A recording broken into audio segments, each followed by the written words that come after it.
الشيطان اللعين الرجيم بسم الله الرحمن الرحيم الحمد لله الذي هدانا لهذا وما كنا لنهتدي لولا أن هدانا الله لقد جاءت رسل ربنا بالحق والصلاة والسلام على النبي الأمي الخاتم لما سبق والفاتح لمن غلب المعلن الحق بالحق بالقاسم محمد اللهم صل على محمد أهل بيته الطيبين الطاهرين المعصومين المظلومين الذين أذهب الله عنهم الرجس وطهرهم تطهيرا اللهم صل على محمد وآل محمد أما بعد فقد قال الله سبحانه وتعالى في محكم كتابه الحكيم الذين إن مكناهم في الأرض أقاموا الصلاة وآتوا الزكاة وأمروا بالمعروف ونهوا عن المنكر ولله عاقبة الأمور صلى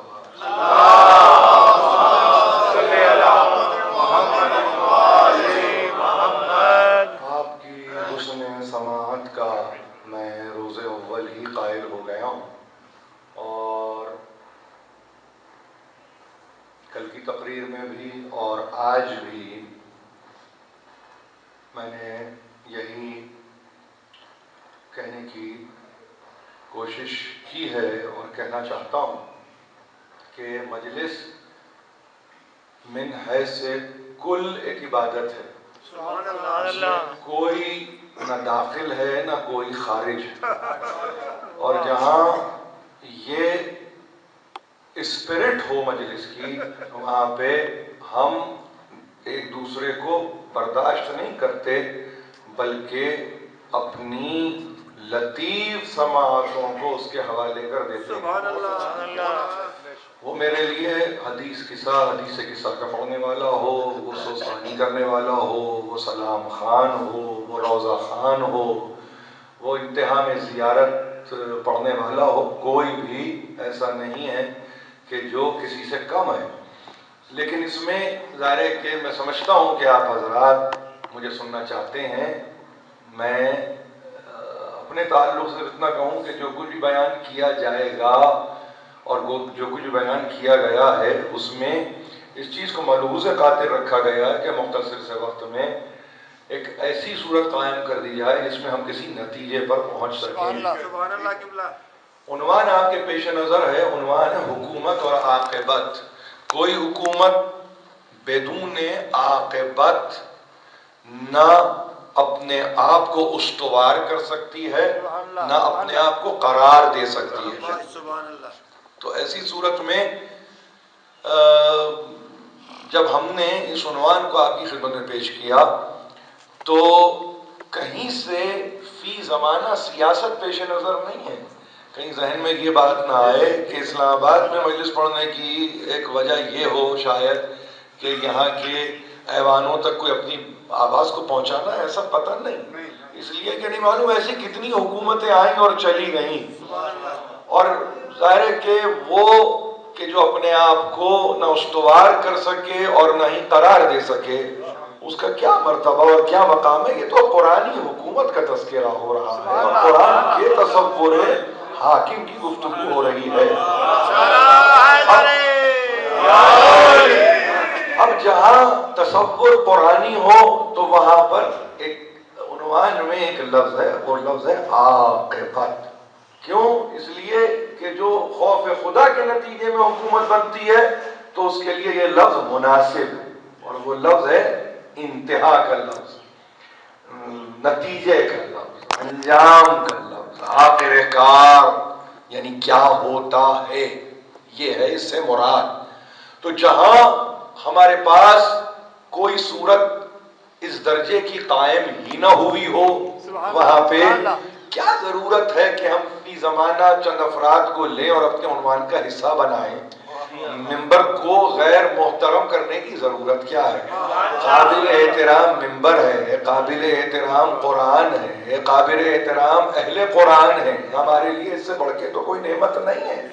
اب اگر کوئی اس عنوان کو یہ سمجھے کہ اس کی ضد میں اور اس کی زد پہ ہے تو ظاہر ہے کہ جیسی نیت ہے ویسا ہی ایک فیصلہ ہے۔ جہاں انسان مجرم ہوتا ہے وہاں پہ اس کی کیفیت بھی مجرمانہ ہوتی ہے، مگر جہاں پہ انسان نہ مجرم ہو نہ غافل ہو تو وہاں پر تو پھر وہ اللہ کے فضل و کرم کا منتظر رہتا ہے۔ ایسی صورت میں ہمارے لیے پھر ایک مرتبہ لازمی ہوگا کہ ہم کلام مجید کے سورہ حج کی اس آیت کا ایک مرتبہ پھر ترجمہ سنیں کہ جن لوگوں کو ہم تمکین دیتے ہیں، الذین مکناہم فی الارض، جنت میں تمکین نہیں دیتے، ہم یہاں زمین میں تمکین دیتے ہیں۔ تمہیں نظر آنے اور تمہارے نظر آنے پر ان کی تمکین منحصر نہیں ہے، یہ تمہارے مشاہدے میں ہو یا تمہارے تجربے میں ہو، اس سے ہمیں غرض نہیں ہے، یہ ہماری غایت نہیں ہے، اس سے ہماری مراد نہیں ہے۔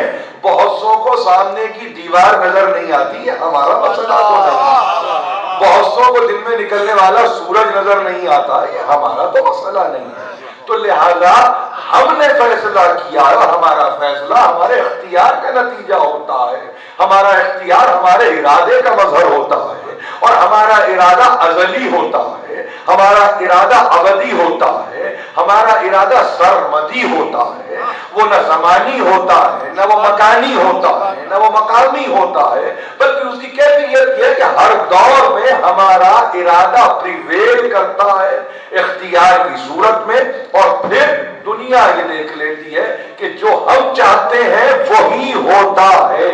دنیا کے چاہنے نہ چاہنے سے کوئی فرق نہیں پڑتا۔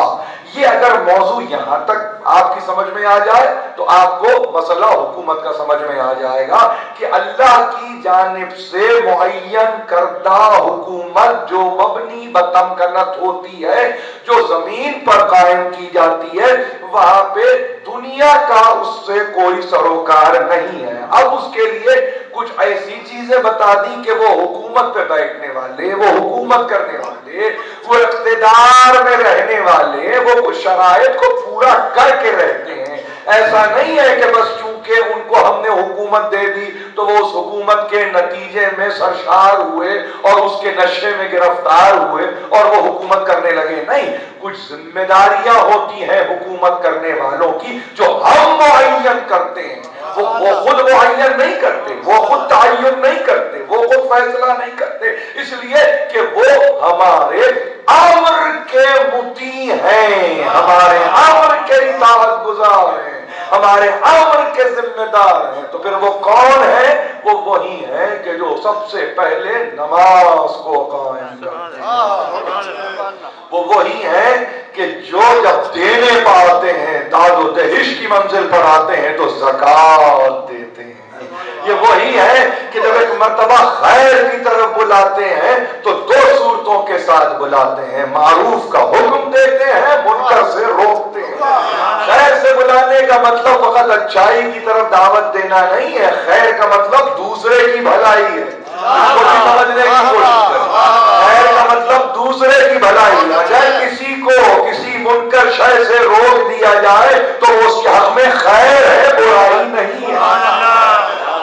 تو وہ معروف کا حکم دیتے ہیں اور وہ منکر سے روکتے ہیں، اور یہ ساری چیزیں جو بصورت عمل واقع اور وارد ہو رہی ہیں، سب کا مرجع، سب کو رجوع ہونا ہے، سب کو پلٹ کے جانا ہے، سب کو واپس پہنچنا ہے۔ وَلِلَّهِ عَاقِبَةُ الْأُمُورِ، اللہ ہی کے لیے ہر امر ہے، کیا کس مقام پر، کس منزل پر، کس درجے پر، کہ اس کو پلٹنا ہی اس کی بارگاہ میں ہے، یعنی آغاز بھی اسی سے، انجام بھی اسی تک، اس سے ہٹ کے کوئی زندگی کا تصور ہی نہیں ہے۔ اب جب میں نے اتنا کہا تو دیکھیے ایک بات کو میں نے کل آپ کی خدمت میں پیش کیا اور میں نے کہا کہ اس تصور کو سمجھائے کون، اس تصور کو بتائے کون؟ اپنی مرضی سے تصورات کو قائم کر کے انسان یہ کہے کہ یہ میرا تصور، یہ میرا طرز ہے حکمرانی کا، تو آپ کا ہوتا رہے، وہ قرآنی نہیں ہوتا۔ اور اگر قرآنی ہونا ہے اور چاہتے ہیں کہ قرآنی تصور کو سمجھا جائے تو پھر رجوع کرنا ہوگا ان سے جو مزاج آشنائے قرآن ہے، ان سے رجوع کرنا ہوگا جو اہل قرآن ہے، ان سے رجوع کرنا ہوگا جو ناسخ و منسوخ کو جانتے ہیں، ان سے رجوع کرنا ہوگا جو تنزیل و تعویل سے واقف ہے، ان سے رجوع کرنا ہوگا جو محل و مقام نزول سے واقف ہے، ان سے رجوع کرنا ہوگا جو سمجھتے ہیں، سمجھاتے ہیں، بتاتے ہیں، بتلاتے ہیں کہ اصل میں قرآنی معارف، مطالب، معانی، مفاہیم کیا ہے۔ جب تک یہ معلوم ہی نہیں ہوگا اس وقت تک حکمت کے باب کیسے کھلیں گے، حکمت کے دروازے کہاں کھلیں گے؟ جہاں حکمت کا دروازہ نہیں کھلتا وہ حکومت کی گفتگو کا ہوگا۔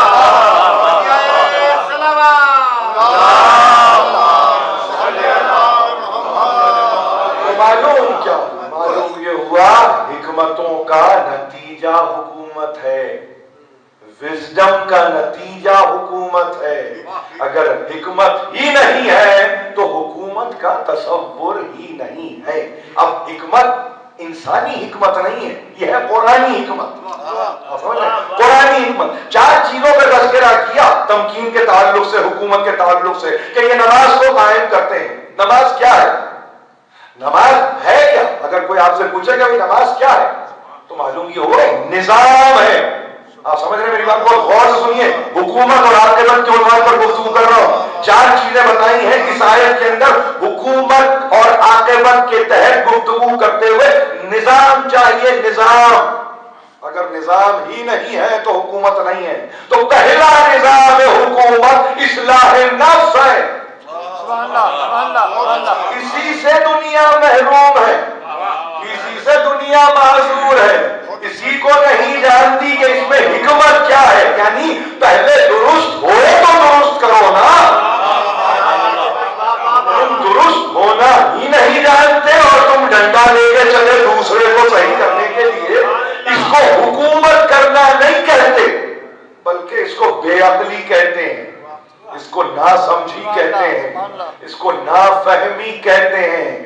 قیامت تک کے لیے حکومت کا عطا کرنے والا حکمت کے ساتھ گفتگو کر رہا ہے، اور حکمت یہ ہے کہ پہلے اپنے نفس کی اصلاح کا نظام سمجھو کہ وہ نظام کیا ہے۔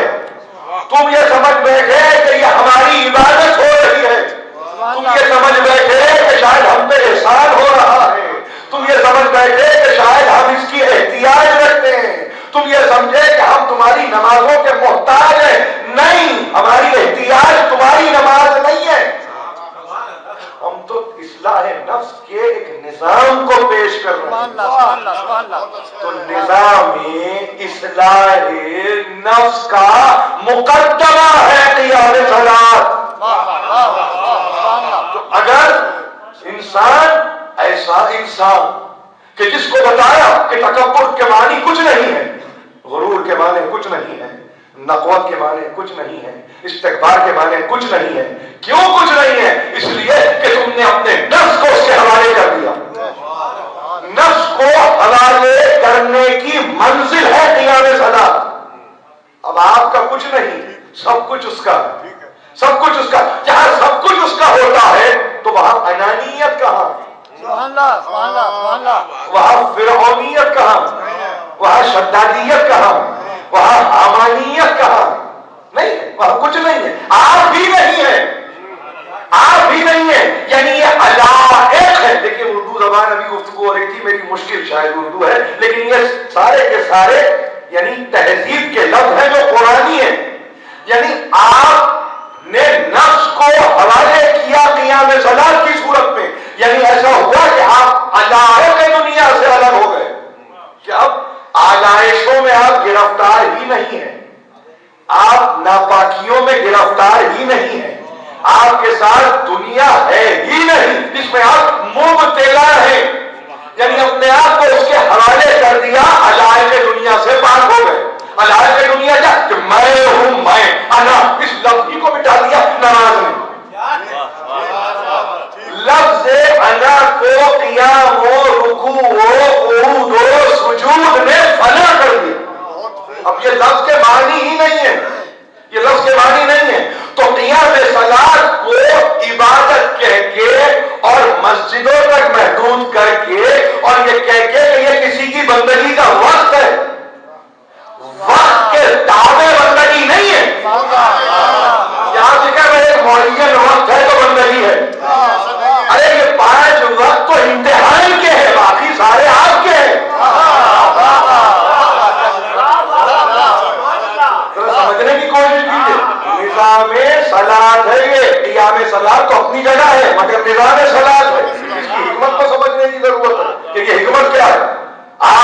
تو سبقت کون کرتا ہے، دیکھیں تو بھاگ کے ہم تک آتا کون ہے، دیکھیں تو صحیح کہ کون ہے جو پہلے اپنے آپ کو پیش کر دیتا ہماری بارگاہ میں قربانی مانگتی ہے عبادت.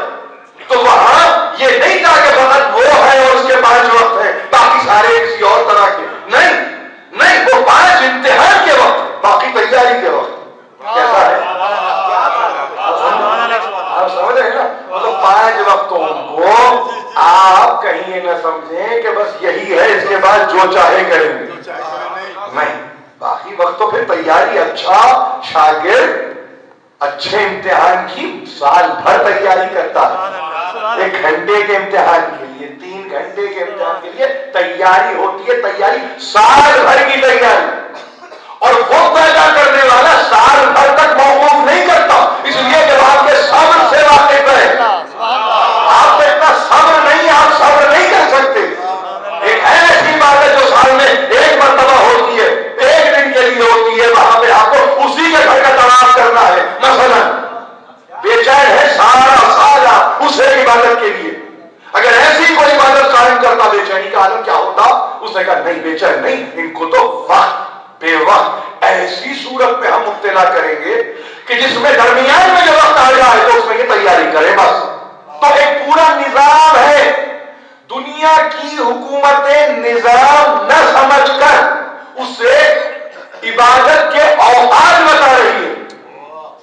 تو عبادت کے اوقات نہیں ہیں، یہ نظام اصلاح نفس ہے کہ جس کے تعلق سے پروردگار علی اعلیٰ نے کہا وہ لوگ جو حکومت کرتے ہیں تو سب سے پہلے اصلاح نفس کے تعلق سے گفتگو کرتے ہیں. اور اصلاح نفس کے لیے یہ وہ نماز ہے کہ نفس کی اصلاح یا درستگی ممکن ہی نہیں ہے جب تک کہ وصف صبر انسان میں نہ ہو. یا ایھا الذین آمنوا استعینوا بالصبر والصلاۃ ان اللہ مع الصابرین. اب مع المصلین نہیں، سمجھ رہے؟ نماز پڑھنے والوں کے ساتھ نہیں ہے، اصولیت کے ساتھ ہے. یعنی وہ جو اصول پر نماز کے اصول پر جو قائم ہے، جس پر نماز کا مدار ہے وہ ان کے ساتھ ہے. تو جس نے صبر قائم کر لیا گویا اس نے نماز کو قائم کر دیا، اور جو اس منزل سے گزر گیا تو پھر صابرین کی تعریف ہے، مسلین کی تعریف نہیں ہے. سمجھ رہے میری بات؟ مسلین کی تعریف نہیں ہے، جذباتی گفتگو نہیں ہے. قرآن جذبوں کو فروغ دینے کے لیے نہیں آیا، عقل کے فروغ کے لیے آیا. عقل کو فروغ ملے، جذبے کو نہیں. سمجھو کہ کیا ہے، بے دھڑک ایسے نہیں عبادت ہوتی جب تک کہ تقاضے اور شرائط پورے نہ ہو. نماز کی شرط اولا صبر ہے، وضو نہیں. یہ نہ سمجھا جائے کہ وضو پہلی شرط نہیں، اس کی حکمت کو سمجھیے کہ پہلی شرط کڑی شرط صابر ہی نہیں. اگر صابر نہیں تو پھر وہ کسی صورت میں مصلی نہیں، وہ نماز پڑھنے والا ہو ہی نہیں سکتا. جسے قرار نہ ہو ایک مقام پر، جو بے قرار ہو اپنے مقام پر، وہ کیسے نماز بے قرار اختیار کر سکتا ہے؟ وہ کیسے نماز کو قرار دے سکتا ہے؟ چاہے کہ نماز کو تو قائم کرنا ہے. تو اس کا مطلب یہ ہے کہ وہ ہستیاں گنی چنی ہوتی ہیں، بہت گنی ہوئی ہستیاں ہیں، وہ ہر کوئی نہیں ہوتا جو انتہا پر ہو. اور جب وہ انتہا پر ہوتے تو پھر وہ صبر نہیں ہو، یعنی صابر نہیں کہلاتے بلکہ وہ صبر مجسم بن جاتے ہیں. یہ قرآن ہے، یہ قرآن ہے. تو اس کا مطلب کیا ہوا؟ پہلی چیز جس کو سمجھ لیجئے کہ وہ ایک ایسا نظام ہے حکومت کا کہ جس میں نماز ہے. اب یہ لفظ نماز آیا فوری طور پہ 99.9% لوگوں نے بشمول الیکٹرانک میڈیا انہوں نے یہ طے کیا کہ یہ اسلامی حکومت کی گفتگو ہو رہی ہے. اب کیا کہیں، کس کی عقل کو کون روئے، کیا سمجھیں، کیا سمجھائیں، کیا ہمیں سمجھانے کی ضرورت بھی کیا ہے؟ اگر قرآن خود سے سمجھنے کی کوشش کی تو ظاہر ہے کہاں سمجھ میں آئے گا. لیکن جس نے سمجھانے کی کوشش کی تھی، کل میں نے اس کا تذکرہ کیا تھا، کہا پہلے ہم کو سمجھو پھر قرآن سمجھ میں آ جائے. آپ سمجھ رہے ہیں؟ پہلے ہم کو سمجھو. تو وہاں نہیں سمجھے، لہذا اب سمجھ میں مسائل ہی نہیں آتے اور ٹیگ لگ گیا کہ نماز کی بات کی ہے حکومت نے، تو اس کا مطلب یہ کوئی اسلامی حکومت آ گئی. ارے بھائی یہ انسانی حکومت آ گئی، اسلامی حکومت نہیں. سمجھ رہے آپ؟ یہ تہذیب نفس کرنے کی والی حکومت ہے. تمہارے نفس کو مہذب کرنے والی حکومت ہے، ورنہ جانور ہو جانور سے بدتر ہو. اگر اصلاح نفس ہی پیش نظر نہیں ہے تو پہلی چیز قیام صلاۃ، پہلی چیز تہذیب نفس. ہم چاہتے ہیں کہ تمہارا نفس مہذب ہو، ہم نہیں چاہتے کہ تمہیں انسانی نفس دے اور تم اسے حیوانی بنا دو. ہم نہیں چاہتے کہ تمہیں اشرف المخلوق بنائے، تم اسفل مخلوق بن جاؤ. ہم نہیں چاہتے. ہم چاہتے تم بلندیوں کا سفر کرو. کہ تم کہاں پستیوں کی طرف چلے گئے؟ تو بلندیوں کے لیے، اعلی منازل پہ سفر کرنے کے لیے علیین کی ضرورت ہے.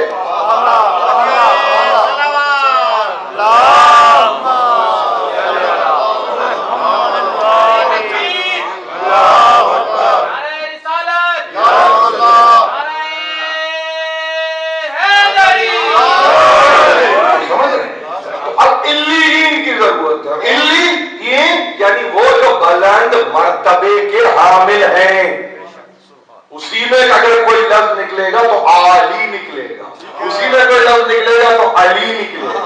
کسی کی تعریف نہیں ہے. اب اگر وہ کوئی اس تعریف کے قابل ہو جائے عمل کے نتیجے میں تو اس سے برخاست کی ضرورت نہیں ہے، اس سے فرکشن پیدا کرنے کی ضرورت نہیں ہے، اس کو ٹیگ کرنے کی ضرورت نہیں ہے کہ ٹیگ کرے کہ یہ تو وہ ہے. نہیں، وہ سب کا ہے. ہمارا کاپی رائٹ ایشو نہیں ہے. یہ مجلس میں کہہ رہا ہوں، یہ انٹرنیٹ پہ جا رہی ہے، ہر عقیدے کا انسان سنا علی فقط میرا نہیں ہے، کردار کا علی ہے، گفتار کا علی ہے، رفتار کا علی ہے.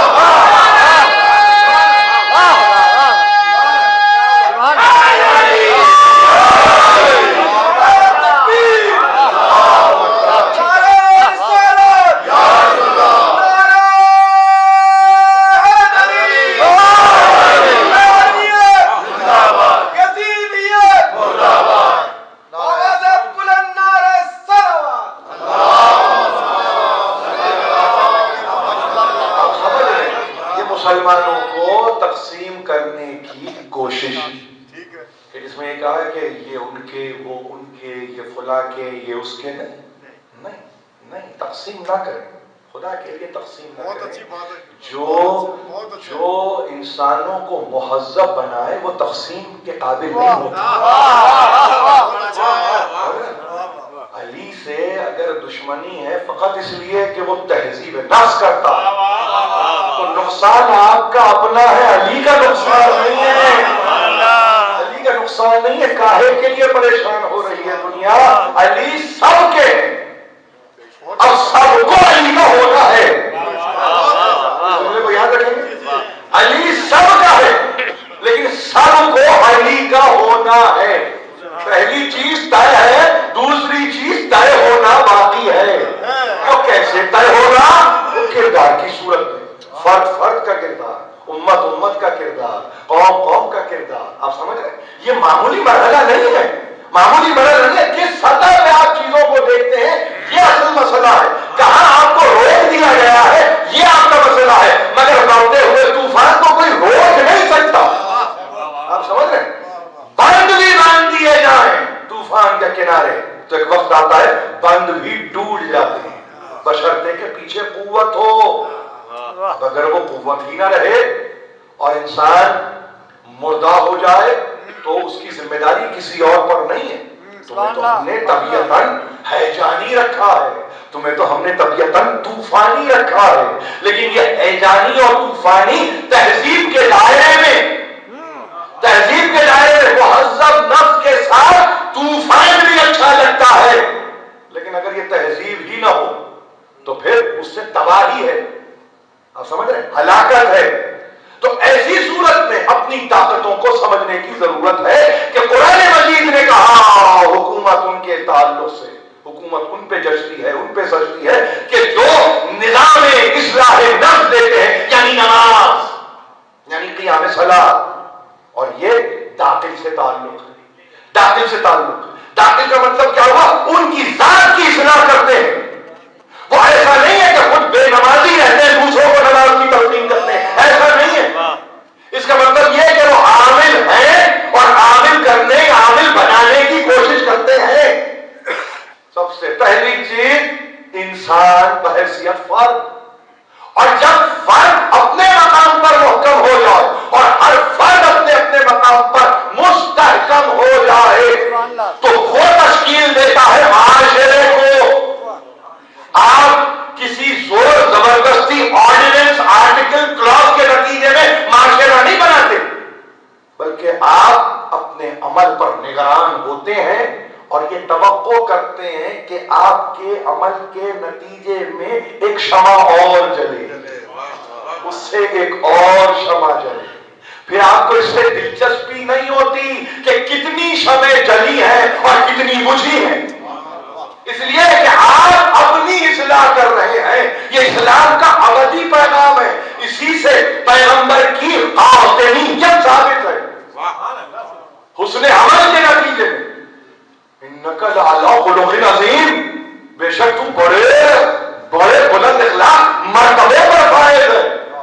تو یہ اول سے آخر تک، یہ 40 سال کے بعد نہیں حسن خلق کی منزل پہ آئے، سبحان اللہ سبحان اللہ، یہ اس منزل سے ہے کہ جس کی کوئی تاریخ بھی نہیں ملتی، جس کی کوئی تاریخ بھی نہیں ملتی۔ نور کی تاریخ میں ملائکہ سے کیا خلق کیا ہوگا ہمیں کیا معلوم، ہمیں کیا معلوم کہ آپ کے بلند اخلاق وہاں کیسے ہوں گے۔ آپ کو بتایا 40 سال کے بعد نہیں، یہ تاریخ نوری تاریخ ہے، اس کا تاریخ خاکی تاریخ نہیں ہے۔ تو اس کا مطلب یہ ہوا اپنے آپ کو دیکھا دنیا میں چراغ سے چراغ جلایا۔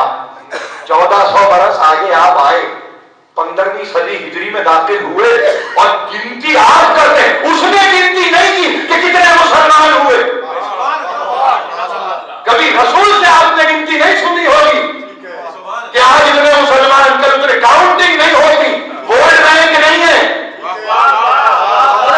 گنتی نہیں ہوتی۔ میں اپنے کام پر قائم ہوں، میں کیے جا رہا ہوں، آتی ہے آئے دنیا، اس سے زیادہ دلچسپی نہیں ہے۔ مورخ نے کہا 313 تھے، مورخ نے کہا 72 تھے، یہ مورخ کہتا ہے، حسین نہیں کہتا اور حسین کا نانا نہیں کہتا۔ سمجھنے کی کوشش کی تو اس کا مطلب کیا؟ اصلاح نفس، اصلاح نفس ذات سے شروع ہے تو امت کا خیال ہے۔ میں نکل رہا ہوں اپنے نانا کی امت کی اصلاح کے لیے۔ جو خود قابل اصلاح ہو وہ اصلاح کے لیے نہیں نکلتا، جس کو ابھی اصلاح کی ضرورت ہو وہ اصلاح کے لیے نہیں آتا۔ تو اس کا مطلب کیا ہوا؟ اس کا مطلب یہ ہوا وہ مصلح ہے، مفسد نہیں ہے۔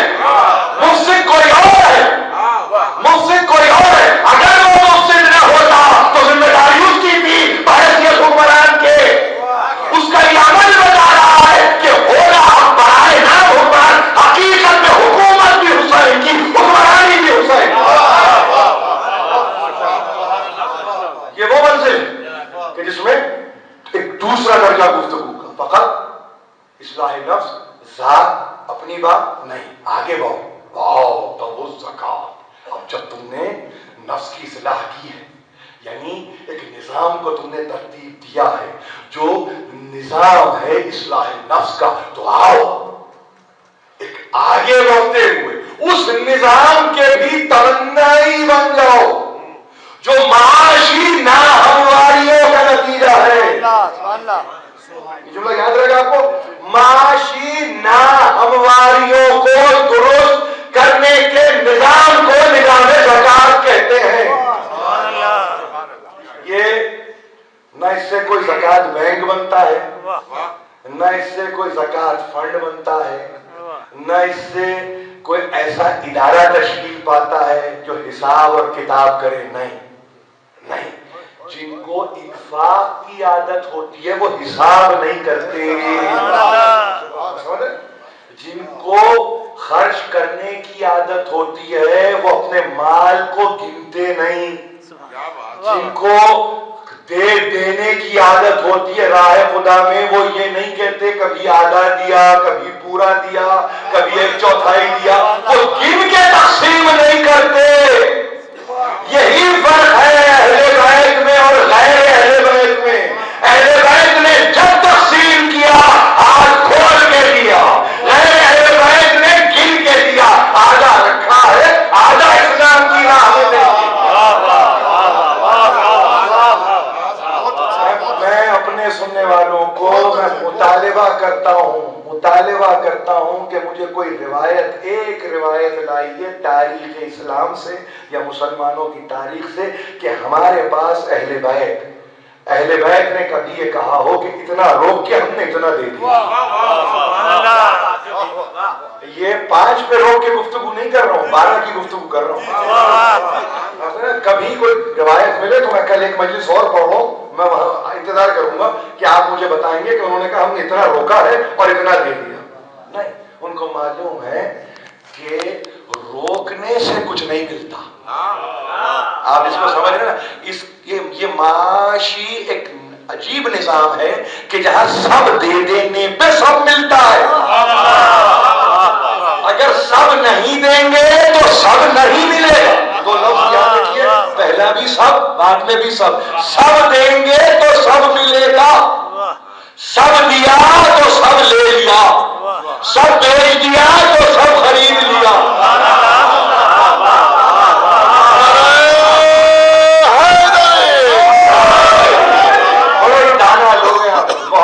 بہت دانا ہے، بہت پہنچے ہوئے، یہ لطف آ رہا ہے گفتگو کرتے ہوئے۔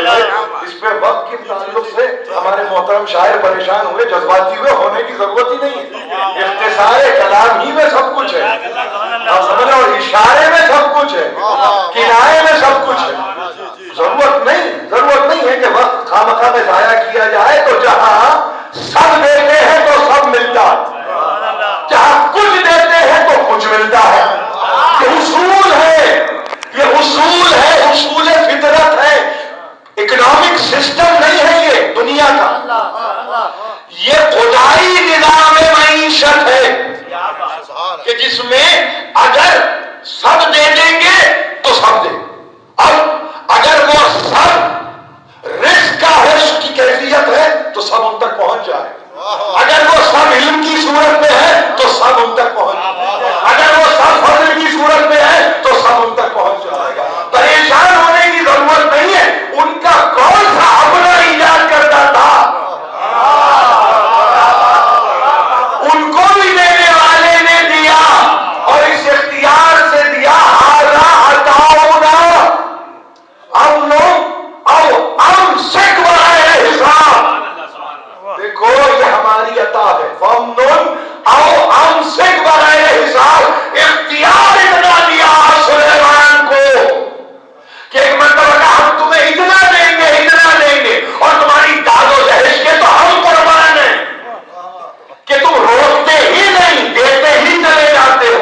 تو یاد رکھو اب تمہارا اختیار یہ کہ دیں گے تو ہم، مگر اب تمہاری مرضی، جتنا دے دو جتنا روک لو۔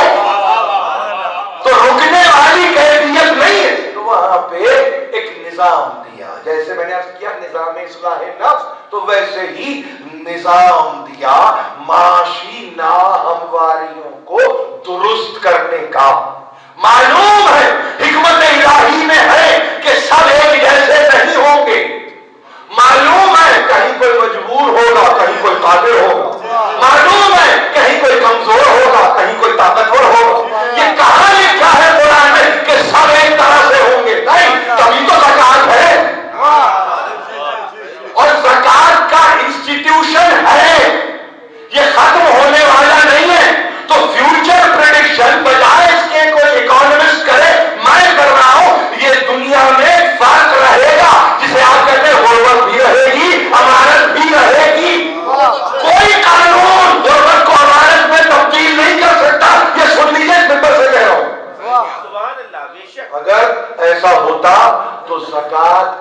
تصور مفقود ہوتا.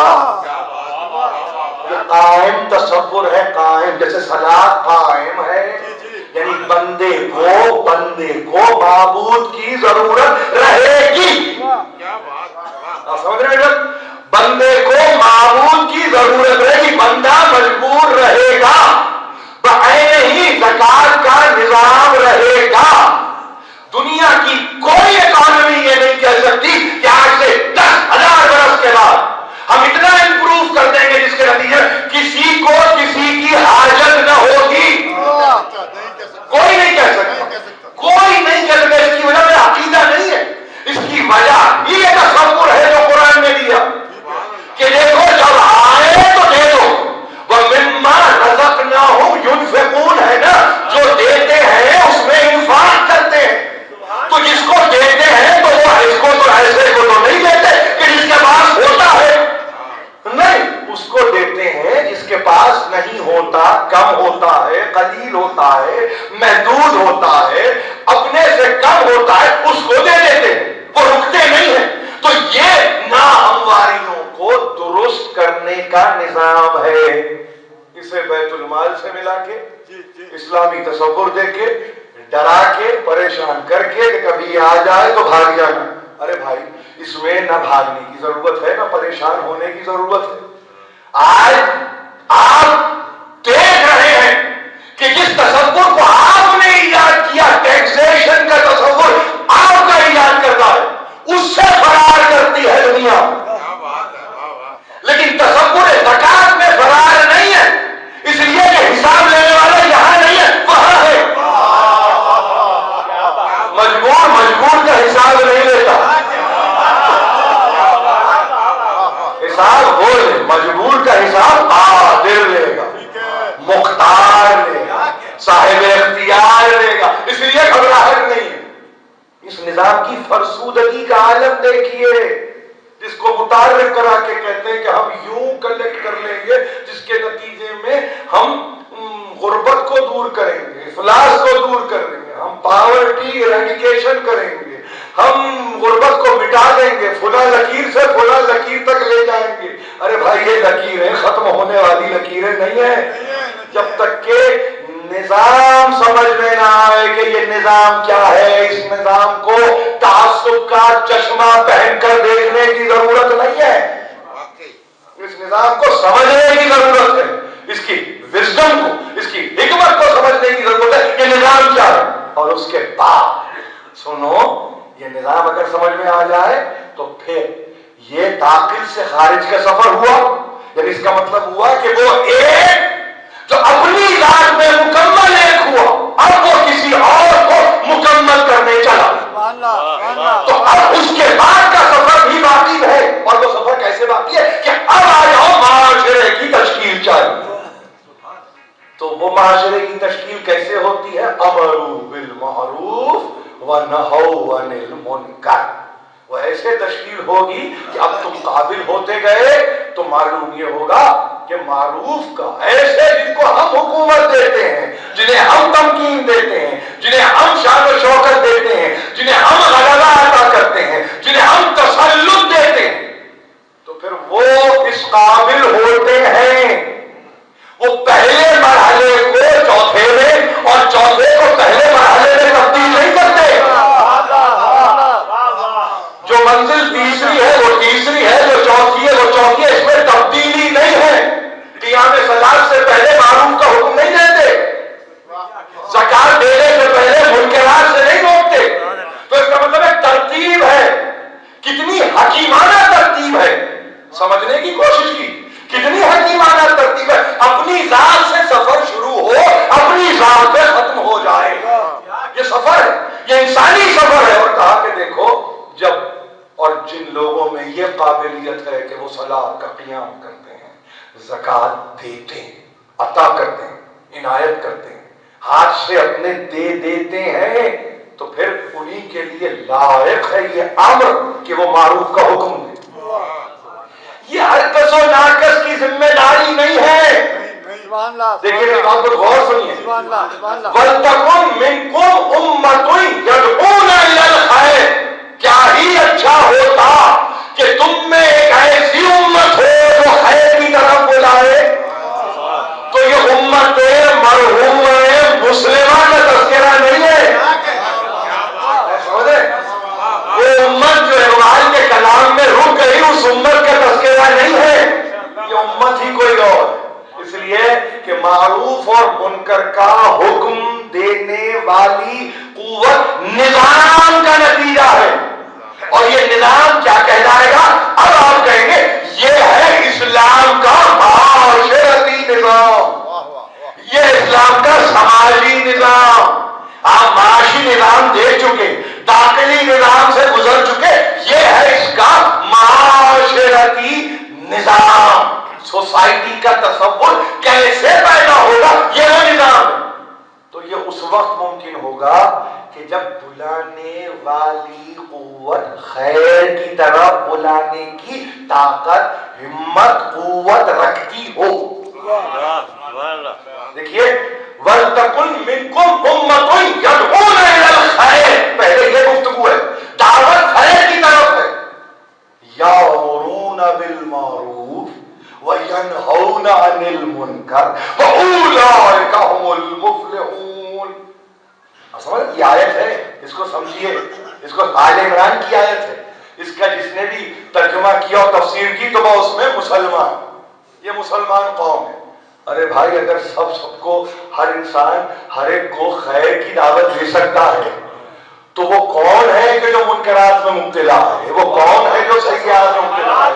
جہاں یہی طے نہیں ہو سکا کہ کون کس کو بلائے گا، کون کس کو روکے گا، بس یہ کہنا کہ یہ ماشاءاللہ اللہ تعالیٰ نے بڑا فضل کیا۔ اخباری بیان، اگر تفسیر میں اخباری بیان آ جائے تو کیسے لگے گا آپ کو کہ اللہ نے بڑا فضل کیا، بڑا کرم کیا، اور اس کے نتیجے میں مسلمانوں کے لیے یہ عہدہ مخصوص کر دیا گیا۔ اچھا اگر اس عہدے کو ایسے ہی مخصوص ہونا تھا تو یہ محرومی کیا ہے جو اس وقت دنیا میں دیکھ رہا ہوں؟ یہ حیرانی کیا ہے جو دنیا میں دیکھ رہا ہوں؟ کبھی سوچا ایک سے پرخاش کے نتیجے میں تفسیر سے بھی چلے گئے، یعنی اب تفسیر ہی نہیں ہو رہی ہے قرآن کی، فقط ایک یا وہ ایک شخص ہو یا ایک گھرانہ ہو، بس ان سے دشمنی کہ کسی طرح ان کا تذکرہ نہ ہے۔ ارے بھائی وہ اپنے بھلے کی بات کب کرتے ہیں؟ میری بات کو سن لیجیے خدا کے واسطے، وہ اپنے بھلے کی بات کیا کرتے ہیں، کب کرتے ہیں؟ خیر اپنے لیے کہاں خیر ڈھونڈ رہا ہے؟ وہ تو صاحب خیر و خیرات ہے،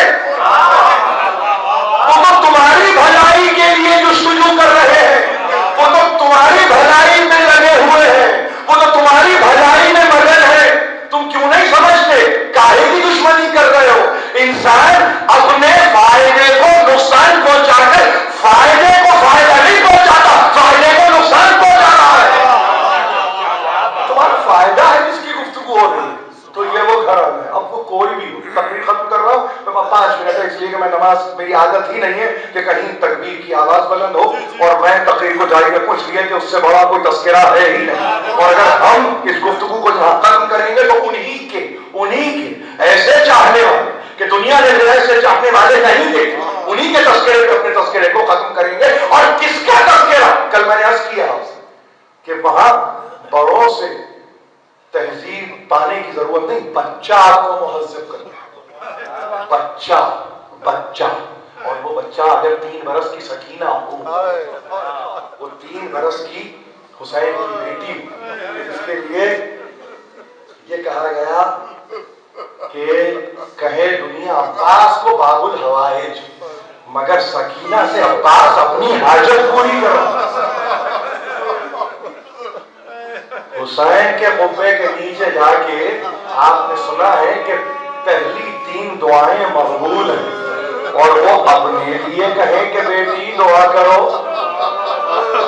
یہ سکینہ کا مرتبہ ہے، اس سکینہ کا ہر دربار سے کوئی امتحان لے، یہ تو ممکن نہیں، یہ تو ممکن نہیں ہے۔ بھرا ہوا دربار ہے، 700 کرسی نشین بیٹھے ہوئے ہیں، سفیر روم بیٹھا ہے اور نصارہ نجران کا نمائندہ بیٹھا ہے، عیسائی پادری بیٹھا ہے، مختلف اصحاب بیٹھے ہیں، تابعین بیٹھے ہیں، سب کے سب بیٹھے ہیں، دربار بھرا ہوا ہے، اور ایسے میں لٹا ہوا قافلہ آیا، اور لٹے ہوئے قافلے میں ایک بچی کہ اس کے گلے میں رسی بندھی ہوئی ہے کہ اگر اس کی پھوپھی اٹھ کے چلتی ہے تو اس کی دونوں ٹانگیں ہوا میں معلق ہو جاتی ہیں، دونوں پیر اس کے ہوا میں معلق ہو جاتے ہیں، وہ یہاں پھانسی لگتی ہے اور ایک مرتبہ پھر وہ چیختی ہے بابا مدد کر، پھر ایک مرتبہ پھوپھی بیٹھ جاتی۔ اس طرح سے دربار میں یہ قافلہ آیا، ایک ایک کو پوچھنے والے نے پوچھا، 3 برس کی بچی پہ نظر پڑی، کہا یہ کون؟ یہ کون ہے؟ آئیے پڑھتے، بتانے والے نے بتایا یزید تو نہیں جانتا، یہ وہ ہے کہ جس کو باپ بہت چاہتا تھا، تجھے معلوم ہے جب سوتی تھی تو باپ کے سینے پہ سوتی تھی، جب سوتی تھی تو باپ کے سینے پہ سوتی تھی، باپ کی چہیتی ہے، نام اس کا سکینہ، نام اس کا سکینہ ہے، سکینہ کہیے، سکینہ کہیے، بچی وہی ہے، بچی وہی ہے۔ ایک مرتبہ متوجہ ہوا یزید اور اشارہ کر کے کہا سکینہ، سکینہ سنا تو اپنے بابا کو بہت چاہتی ہے، اختیار بابا کا نام آیا تو آنکھوں سے آنسو روا ہوئے، ہر یزید بہت چاہتی ہوں اور بہت دن ہوئے بابا کا سینہ نہیں، میں سو نہ سکی۔ اچھا بابا تمہارے تمہیں بہت چاہتے تھے، اچھا بتاؤ کیا کرتے تھے تمہارے لیے؟ کہا یزید میرے بابا میرے لیے جنت سے میوے طلب کیا، میرے بابا جنت سے خوان منگواتے تھے، کاٹ کے خوان آتے تھے، میرے لیے بہترین کھانا کا انتظام کرتے تھے، مجھے رطب بہت پسند، کھجور بہت پسند، تو جنت سے میٹھے رطب میرے لیے منوایا کرتے تھے۔ یہ سکینہ ہے، سکینہ۔ یزید کی سمجھ میں نہیں آیا شاید کہ یہ بچی کیا کہتی ہے، ایک مرتبہ کہا باپ کو دیکھے گی، تو رہی تھی، دیکھوں گی، یہ کہنا تھا کہ کشتے دلاری میں جو سرپوش پڑا تھا اس سرپوش کو ہٹایا، جیسے ہی سرپوش ہٹا حسین کا کٹا ہوا سر بچی نے دیکھا، حسین کا کٹا ہوا سر بچی نے دیکھا، آپ بے چین ہو گئے، چاہتی تھی کہ آگے جائے، مرتبہ اشارے سے روک کے کہا نہیں، اگر بہت چاہتی ہے تو بابا کو اپنے پاس بلا لے، بابا کو اپنے پاس بلا لے، اور دیکھنا چاہتا ہوں کہ تیرا باپ تجھے کتنا چاہتا ہے۔ یہ سننا چاہا کہ ایک مرتبہ اپنی پھوپھی زینب کی صورت دیکھی، روکنے لگا پھوپھی اماں، اس کی یہ وجہ کہ یہ میری محبت کا امتحان ہے، آپ کی اجازت ہے بابا کو بلاؤ، سکینہ بہت دنوں سے زینب سے بھی اتنا نزدیک میں نہیں دیکھا جاتا، بلاؤ چلا ہوا دامن باپ کے سر کے سامنے پھیلایا اور کہا بابا آ جاؤ، کشتے دلائی سے حسین کا سر اٹھا، 700 افراد اپنی کرسیوں سے پانی بن گئے ہوئے ہوا میں چلتا ہوا سر آیا، بیٹی نے باپ کے سر کی زیارت کی، رخسار پہ رخسار رکھ کے بیٹھ لگا، بابا اس چھوٹے سے جس نے مجھے یتیم